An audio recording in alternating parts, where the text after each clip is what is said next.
science time. The bell work is, let me get on the camera. The bell work is, in a paragraph, summarize what you've learned from Module L, Unit 1, Lesson 1, which is about what? What is the topic? Waves. Yeah, say it louder. Waves. Waves. Ty, our friend Ty Anders, who... Shh, be quiet. Gunner?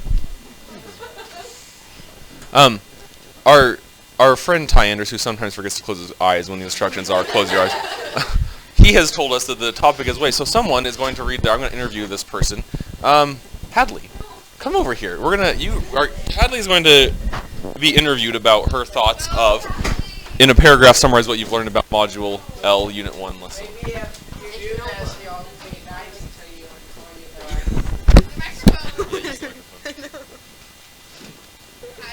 This is my boy Hadley. Okay, here we go. This makes me feel uncomfortable.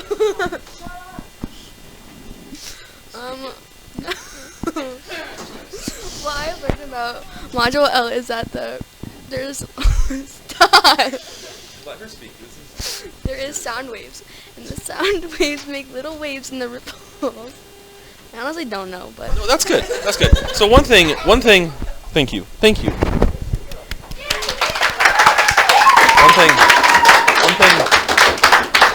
One thing. Hunter, I'm surprised at you. One thing that I like that Whitley told us is that the sound waves, well, first of all, this is about waves, obviously. This is about waves. And sound waves are a type of wave. So here, we're going to have a little list of types of waves. Raise your hand if you have another example of a type of wave. Hunter.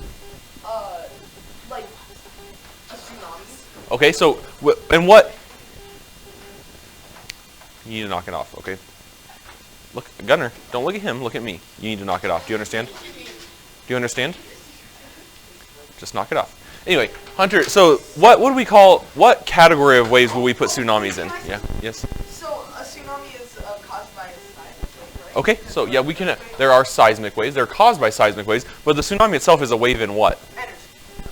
Waves are always energy. We're going to get to that, but a seismic wave is a wave in what? Water. There are water waves. Really, we could just say any physical medium can have a wave in it, but it's specifically water. What other types of waves are there? There are electromagnetic waves, which we actually call, usually we call these kind of waves. Does anyone know? What do we usually specifically call electromagnetic waves? No? Light. Light is electromagnetic waves. So those are some types of waves. Shh, comment please. Those are some types of waves that we talk about in science a lot. Yes, Fate. You mean like the pulse in your body? That's probably, the question was what would the wave of a pulse be called? You're thinking of wave, and this is true. Waves are any cyclical, which means that they go in a circle. Cyclical repeating pattern, like a pulse. But that, I would call it like mostly a water wave. It's a kind of mechanical wave, like in water. I'm just going to put mechanical waves up here. Mechanical. Mechanical means it's physical disturbance in a physical medium. So like a wave going through your blood, which is a physical thing. Blood is a physical thing. And a physical disturbance in that, like that in your blood, would be a mechanical wave. If you're not going to pay attention, then I don't even know why you're here. Okay, you need to take notes. Stop screwing around and take notes. Yes. Okay, yeah, heat waves, that's more of a metaphor. When we're talking about a heat wave, we're talking about like a time in history or in the present when there's a lot of heat, or there's not usually a lot of heat. And the reason they're called waves is because they come and go like a wave. Like it might seem like the heat, like it's 105 degrees one day, and then the next day it's 102, and then the next week it's 82, but then it goes back to 105, kind of in a cyclical repeating pattern. And that's the definition of a wave. It has to have a cyclical repeating disturbance. What's cyclical mean? Yeah, it goes in a cycle or a circle. What's repeating mean? Well, you know what repeating means. What's a disturbance? What's another word for disturbance? Disruption. Okay, disruption's another one. What's another one? Intrusion. Not necessarily. I mean, we could put that, but it's not. Those things are related. I was going to just say movement. There's movement in the, so it's a cyclical repeating movement in the medium. And then we keep using this word medium, or I keep using this word medium. What's a medium? What? No, not you. What? I asked what's a medium? No, you're thinking of median, which is an arithmetic thing, but the medium is what we call the material through which the wave, we use this verb propagate. What's propagate probably mean? What will be a simpler way to say that instead of propagate, which is, this is not what we usually call it, this is the verb we use. Yeah, so it's the medium through which the wave moves. Now here's another thing we have to know about waves. Taylor, please pay attention. Here's another thing we have to know about waves, is that the waves, if we look at, just this is an ocean wave, for instance, we're just going to pretend that's an ocean wave. It's easy for us to think that the wave is moving from here to here, but all that's really being transferred from location A to location B is energy. Energy is transferred, not matter. If you, now listen, if you imagine the waves, it's just an ocean with some waves in it, okay? There's no current. Oceanic currents are kind of like, right? They're kind of like wind on land. But if we just drop a bobber or a cork or something right, plop right there, what is this what's the movement of this cork going to be like? It just goes up and down, and only up and down. Because the energy is transferring maybe from left to right, but the matter is not moving from left to right. The cork or the bobber would just go up and down, and that's it. That's all the movement of the wave is. Another way to think of this is that if we had like a jump rope, and we made the jump rope wavy like that, does this part of the jump rope move from here over to here? No, it's up and down. You see what I mean? So waves are just a movement of energy, not a movement of matter. Is that clear? I guarantee you there's going to be a question on your quiz that says, what is moved in a wave? Energy, matter, both energy and matter, neither energy or matter. Just energy, not matter. You both said the same thing, but the answer would be energy. Energy is moved in a wave. Energy affects matter, like water. The matter does go, as you said, matter does move back and forth, but it doesn't move from point A to point B. He's doing a thing with his hands like this, yes? The energy in it goes forward, or left, or right, or whatever direction. The object doesn't move forward. The object only moves back and forth. The object is in a cyclical repeating pattern, which in this case is up and down, but it could be left and right. But it's just a vibration, really. It stays in the same space on average, but it moves up and down, or left and right, or maybe both, which would make it look like a little circle. It does not move from point A to point B. So how come then sometimes bobber in the lake or whatever, it does come to shore? Well, what's going on there? Yeah, a current of some kind. Wind, which is moving the matter in this direction, or the oceanic current, which is moving the matter in this direction. But it'll kind of be bobbing along and moving left or right. Will we talk about frequencies like Yep. where microwaves are? Yes, that is exactly what we're going to talk about. I think that's in the next lesson, but the question was about, are we going to talk about wave frequencies? We are going to talk about that. Today, actually what we're going to do after we talk about these basics of waves is we're going to talk about the anatomy of the wave, which includes frequency, and then we'll specifically talk about light waves and how those frequencies change and what that means. Fate. So kind of like what Gunnar said, but if the matter is not moving, how come the water itself is Right. So the question is, how come if the matter isn't moving, how come the water itself moves? If we looked at any specific, like if we just looked at one atom of this water, because water is made of atoms, all it would be doing is going up and down, and up and down. Kind of like, you ever see the wave at like a Huskers game or something? Let's do the wave right now. We're going to go like this. Okay, I'm going to start, and then Haley's going to stand up. Be ready to stand up. Get your chairs pushed out now. We're doing the wave. Let's come over here so the camera can see it. Everyone line up over here so the camera can see it. Don't knock my stuff over. Okay, now squishy down. Squishy down. Yeah, just curl around. This doesn't matter if the camera can see you. No. Taylor, please no. Okay, so we're going to start with Carson, and we're going to do the wave from Carson clear to Taylor. Everyone squishy down. I'm going to stand over here. I'm not part of the wave because I don't like it, because I don't like exercise. Okay, ready? Carson's going to do it. Go. Yeah, good, perfect. So exactly like that. Just like, Carson, did you run from here? Gabe, don't move.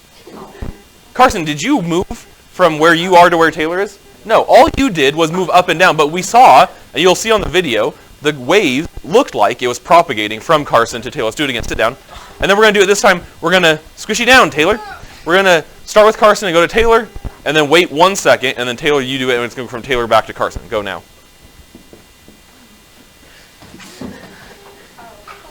Now wait 1 second. There you go. Now go back to your spots. So just like you in the wave, Gabe, not appropriate. Don't do that again.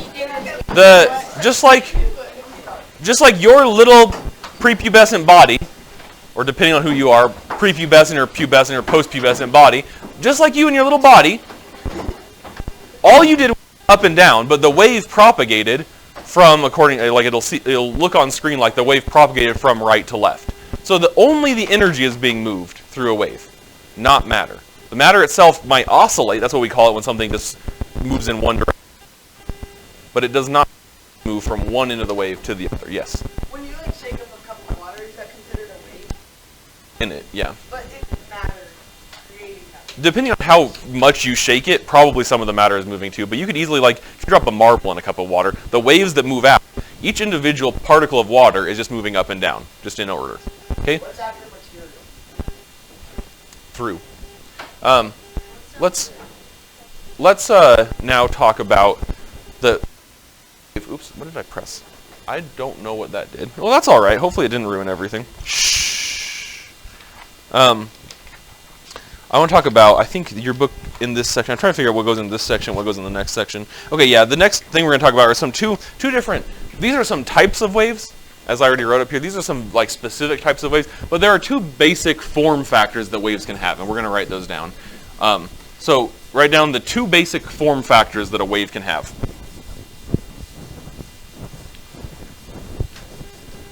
And in both of these, matter is not transferred, but energy is transferred. So two basic categories of waves.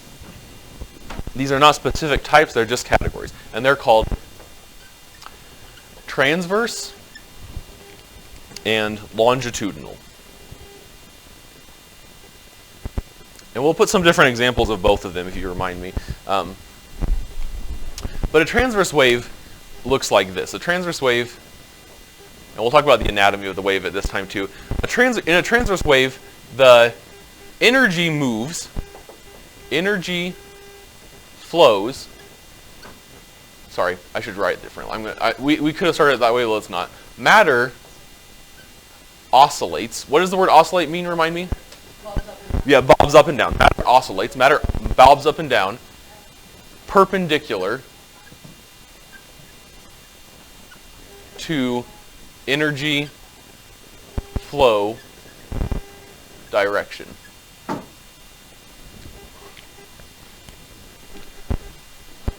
So if I say the energy is flowing from left to right in this, what would it mean for the matter to oscillate perpendicular to the direction of the flow? So once again, energy is flowing from where to where? Left to right. And if matter is oscillating perpendicular to that, which way is the matter moving? Up and down. Up and down. Perpendicular is at right angles with. This is the direction of energy flow. Then the oscillation occurs in this direction. See how it's perpendicular? And in a transverse wave, one way you can remember this is that the prefix trans means cross. Like a transvestite is a cross-dresser. Trans fats are fats that have hydrogens on both sides across each other in an atom. Trans means cross. So when the oscillation, it crosses over the energy flow direction. So which way is energy flowing? One more time. Which way is energy flowing? No. Left and right. And oscillation is occurring up and down. Yes. But in this case, the one I've drawn, it is left to right, and the matter is oscillating up and down. Can they show what sound waves look like? Yeah, we'll watch a video about that, but not right this second. So here's the anatomy of a transverse wave. Are you writing this down? here's the anatomy of a transverse wave. We call the top part of a transverse wave the crest, the bottom part a trough. The distance from one crest to the next we call a wavelength. And we abbreviate that with the Greek letter lambda. This is the Greek letter lambda. Call the distance from this, well, let's name this first. This little guy, this thing that runs across is called, I think your book calls it the origin. Other books call it the baseline. Does anyone, which one of those does your book use? Or maybe there's a different one altogether. Baseline? Well, your exploration's online. I don't know. I call it a book. Rest position. That's what yours is. Rest position. All those things mean the same thing. I think I usually use origin the most, but these things mean the same thing. All of these are what we call this line, kind of like the halfway point from crest to rest position, or the origin, or the baseline. Anyway, the distance from that, whatever you choose to call it, the distance from that crest or the trough is called the amplitude. And then how many waves pass each unit of time? So what's an example of a unit of time? Minutes or seconds, whatever you pick, it doesn't really. But however many waves pass here in that amount of time, we call the, this? Does anyone know what it is? Frequency. Frequency. You can think about frequency as like how frequently a wave passes by a given point. Frequency. These are the parts of the wave. You have to have these memorized. Part of your quiz is labeling the parts of a wave. Does everyone have this diagram written down? You're responsible to know all of the parts of the wave. Now, what kind of wave is this? Transverse wave. And how can you tell what's different about a transverse wave? Yeah. The oscillations are occurring perpendicular to the direction of energy flow. What does that imply is going to be the case for a longitudinal wave? It's going to be right to left. Yeah, matter oscillates. Let's not use right to left because it could be in any direction. Matter oscillates, yeah, parallel, or in the same direction as, which would be parallel, same direction as energy flow. So if the energy flow, once again, is from left to right, which way is the matter oscillating? Not that difficult, or it shouldn't be that difficult. Yeah, in the same direction, left to right. So what ends up happening in this one, this is like an example of this one is a sound wave. But what happens in this one is that the matter can be either closer together or farther apart, and we have different names for that.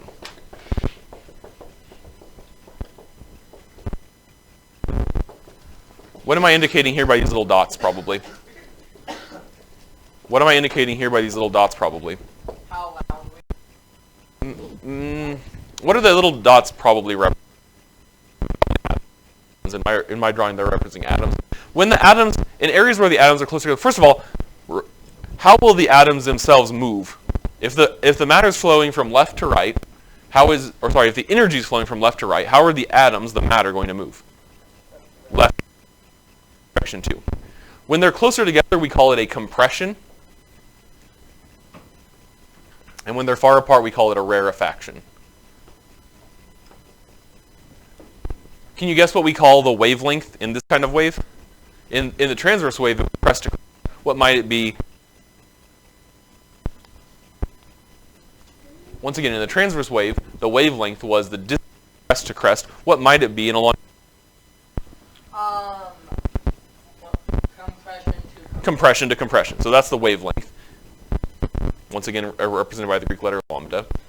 What might we call the frequency? Well, the frequency is the exact same. It's how many waves pass in a unit of time. It's still the frequency. And then the only other thing is that the amplitude, whereas the amplitude was how far it is from the baseline, for this, the amplitude really is how compressed the compressions are and how far apart the rarefactions are. So a higher amplitude wave would have more of the atoms in a compression and fewer in a rarefaction. In fact, the classic example of these is sound waves. And so the loudest sounds, like a bomb going off, the compressions would be, all the atoms would be in each compression, and there would be nothing between them. The rarefactions would be a complete vacuum. The quietest sounds would barely have any compression and rarefaction. Yeah, like a pencil going down would have barely any difference. There would be almost as many atoms in the rarefaction as the, and then like a bomb going off, there would be no atoms in the, all of them would be in the compression. That's amplitude. So what is amplitude for sound? For sound, which is a longitudinal, sound is a longitudinal wave. The amplitude sounds like what? You already know this probably. For sound, the amplitude is what? How what the sound is? Loud. The amplitude is the loudness. What's the frequency for sound? What changes about a sound depending on its frequency? Do you know? Yes. In this one, it would be how many waves pass in a given second. Well, in both of them, it is. But sound. If I wanted to make a high frequency sound, what would that sound like? High what? Pitch. Yeah. So for sound, frequency is pitch. For light, give me 1 second, then you can ask your question. For light, which is a transverse wave, for light, the amplitude is the what, probably? If it's loudness for sound, what is the amplitude for light? Brightness. And the frequency, can you guess? Frequency. It was pitch for sound. What is it for light, do you think? Color. Good. Really good. I'm impressed. What's an example of a transverse wave? What's the major example of a transverse wave? There are lots of different kinds. But what's the major one for transverse? Light. What's the major one for longitudinal? Sound. Those are the class. There are lots of different kinds of waves in both categories, but those are the classic examples that we usually talk about. Do you have questions about this and waves? I want you to have a question. Will, what is it? Would clap and pencil dropping be a good interpretation? Yeah, those would both be examples of sound. So a clap and a pencil drop are both examples of sounds. They would vary in their amplitude, and what's kind of interesting that you chose those two is those are both what we call percussive sounds, where they have all different pitches. Who can sing a good sing? Gunner, can you sing us a C or a B or just one specific note? Just sing it. Do it loud enough that the microphone can pick it up. What was that? Do you know what note that is? Nope. Okay. He sang one note though. So other than the little vibrato and full voice, other than the wavering and the vibrato of Gunner's, probably all mostly one frequency. Whereas if I drop the marker, that's a lot coming out, which is what makes a percussion sound. That's why when you play the drums, there's not like you can't play a D flat on the drums. It just makes a noise basically. It's just a mixture of frequencies, which we call noise. Yes.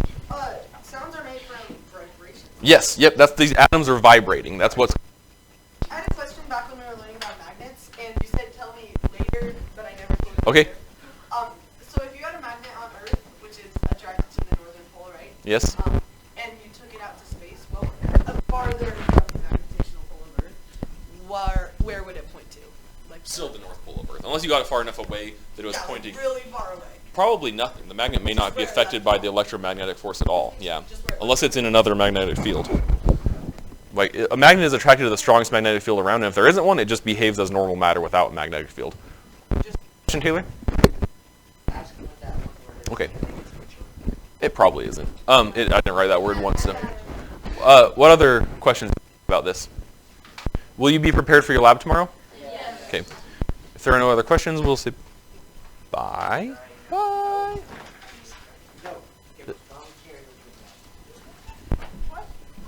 I'll post this right now. You have time to work on your lesson self-check. Listen, babies. Taylor, especially you. I'm going to check your lesson self-check tomorrow. If you finished it, great. If you didn't finish it, do finish it. I'm going to check those tomorrow. We're going to do our lab tomorrow. Your quiz will be perfect.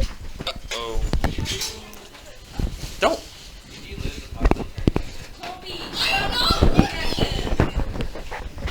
Okay. Anyway, you have an assignment. The lesson self-check. Lesson self-check. You need to be quiet. The lesson self-check is due tomorrow. Wednesday. 12/1.